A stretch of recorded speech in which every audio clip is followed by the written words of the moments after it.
एक बहुत पुराना कुआं था। उसमें बहुत सारी चुड़ैल रहती थी। उसे कुएं से कुछ ही दूरी पर एक गांव बसा था। रोज रात को चुड़ैल गांव में जाया करती थी और जो घर के बाहर सोया रहता था उसे उठा ले जाती थी और मार कर कर उसका खून पी जाती थी। उसी गांव में अजीत और बीमला रहते थे। एक दिन अजीत बीमला से बोला, अरे बिमला, सुनती हो, आज बहुत गर्मी है, इसीलिए मैं आज बाहर सोने जा रहा हूँ। जब बाहर जाने का मन है ही तो बहाना क्यों कर रहे हो कि गर्मी है, जाओ सोवो। अरे बिमला, सही में आज बहुत गर्मी लग रही है। हाँ जाओ सो बिमला, हाँ बोल देती है। उसके बाद अजीत बाहर गया और लेता तब तक बिमला आई। अच्छा, पता है आपको, एक बार माँ की बता रही थी कि कुआं में बहुत सारी चुड़ैल रहती है। अरे बिमला, ये चुड़ैल कुछ नहीं होता है, ये सब बस मन का बेहम होता है ना, मतलब माँ जी बोल रही थी। नहीं, ये सब कुछ नहीं होता है। मुझे नींद आ रही है, तुम जाओ, मुझे सोने दो।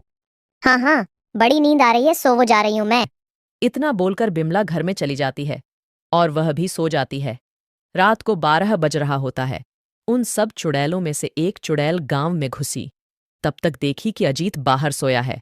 चुड़ैल अजीत के पास आई और अजीत को उठा ले गई। वहां कुएं के पास ले जाकर मार के उसका खून पी ली सभी चुड़ैल। आज तो मजा आ गया खून पी कर करके। और फिर चुड़ैल अजीत को उसके घर के बाहर फेंक आती है। जब सुबह हुई करीब 7 बज रहे थे। आज 7 बज गए, ये अभी तक उठे नहीं क्या?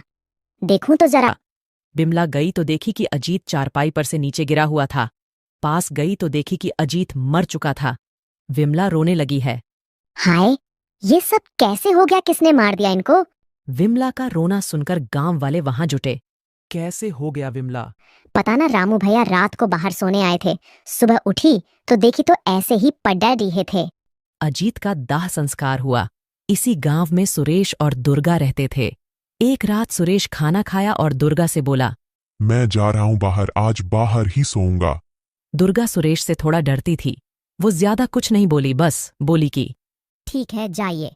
जब सुरेश बाहर चला जाता है तो बोलती है, हाँ हाँ, बाहर पता ना क्यों सोना है, घर में नहीं सो सकते हैं, लेकिन क्या करूं, उनसे बोलेगा कौन? दुर्गा भी सो जाती है। आज रात भी चुड़ैल ठीक 12 बजे गांव में घुसती है तो देखी कि सुरेश सोया है। अजीत के जैसे ही सुरेश को भी कुएं के पास ले गई और सुरेश को मार के उसका खून पी जाती है।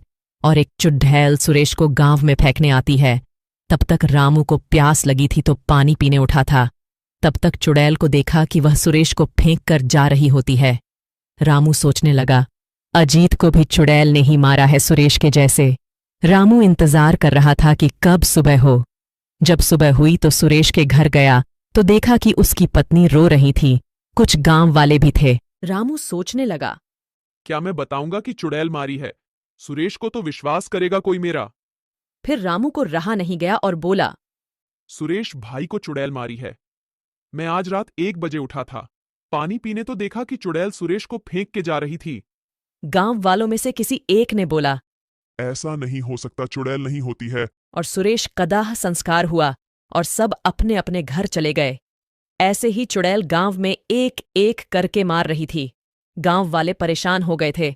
रोज कोई ना कोई मर जा रहा था। एक दिन गांव वाले पंचायत बुलाई। सरपंच से सभी बात बताया जाता है मामला तो बहुत गंभीर है, इस पर ध्यान दिया जाएगा। और सरपंच चला जाता है। फिर अगले दिन वही करती है सब। फिर गांव में एक व्यक्ति को मार डाली। इतना सब होने के बाद सरपंच के साथ गांव वाले कुआं पे गए तो देखे कि सभी चुड़ैल बैठी थीं।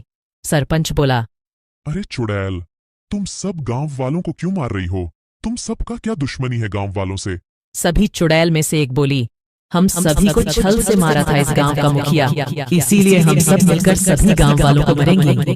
अरे तो मुखिया ने छल से मारा था, गांव वालों को क्यों मार रही हो? मुखिया के साथ गांव वाले भी थे, इसलिए सभी गांव वालों को मारेंगे।